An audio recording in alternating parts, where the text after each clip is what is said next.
Sveiki visi, aš su jumis dabar sveikinuosi iš Norvegijos, Oslo, sostinės. Tai taip atsitiko visiškai netikėtai, kad Norvegijos lietuvių sąjungos prezidentas pakvietė kartu su Vladu Lašu atvykti į Norvegiją, į lietuvių ambasadą ir pakalbėti apie Gigafactory Minecraft projektą.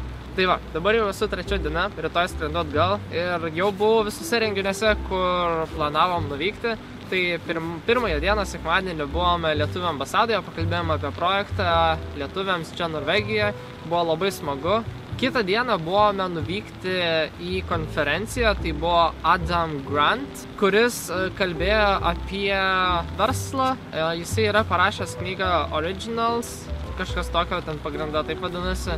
Ir kalbėjo apie lyderystę, apie unikalias idėjas, kaip jas vystyti ir panašiai, ir buvo labai smagu. O šiandieną, tai yra antradienį, vyko Business for Peace Awards. Tai čia buvo net apdovanotas toks dalykas kaip Tesla pats. Ir gaila, Elono Musko nebuvo, bet buvo Tesla prezidentas Europoje, kažkas tokio atstovas. Ir teko progą su juo susipažinti, labai smagu, padarėme ir nuotrauką.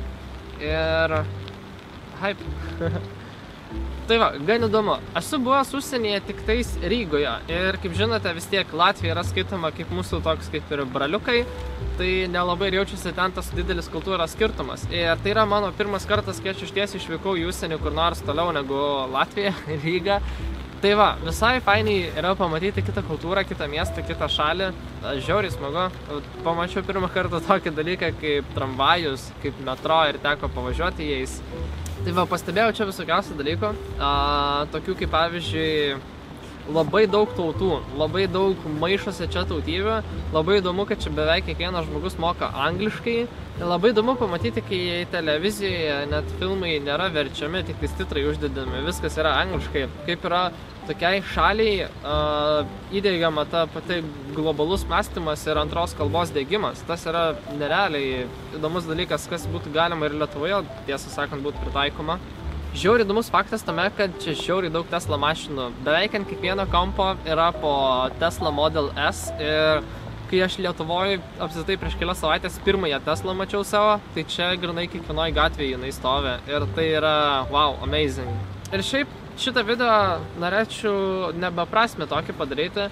Tai man kaip žmogui, kuris pirmą kartą pabuvojo kitokioje kultūroje, tarp tokių mišrių kultūrų ir tarp tokioje įdomioje šalyje, reikia parsivežti šitą patirtį, šitą pastebėtą kontrastą tarp šalių ir padaryti kažkokią, kaip sakoma, išvadas savo pačioje vietoje. Ir jums, lietuviams ten esantiems, aišku, aš ir pats tai ten bus atgal, grįšiu. Tai norėčiau truputėlį užvesti diskusiją apie mumis, mūsų tautą. Tai yra kiekvienas komentaruose labai būtų šaunu, kad parašytumėt mūsų kaip lietuvių tautos vieną geriausią vertybę ir vieną prasčiausią ydą kaip lietuvių tautos. Ir taip pat parašykite, kaip manote, kaip galima padaryti, kad tų vertybių būtų daugiau ir kad tų ydų būtų mažiau. Grynai apie tuos du specifinius. Ir laukiu jūsų komentarų po šito video.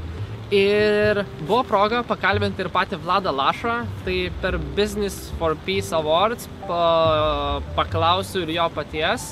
Ir štai galite pamatyti jo atsakymą.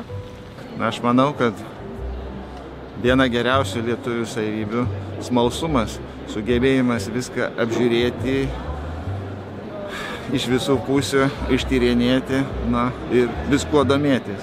Bet aišku, su tuo galima susijęti ir kitą ne visai gerą savybę, tai iš to paskui atsirandančios apkalbos. Gal ne iš smalsumo, bet iš to, kad daug pamatę, sužinoję, nori pasidalinti ir dažnai nelabai pozityviai.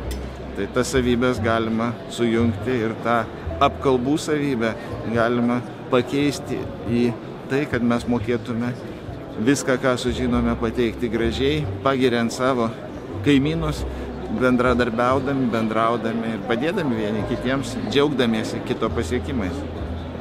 Tai va, labai daug kažko iš Norvegijos nenufilmavau, nelabai čia ir buvo tokia turistinė išvyka, bet realiai vis tiek patiko.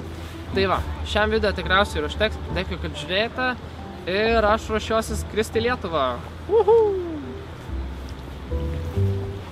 Kaip šlapia, žiauriai.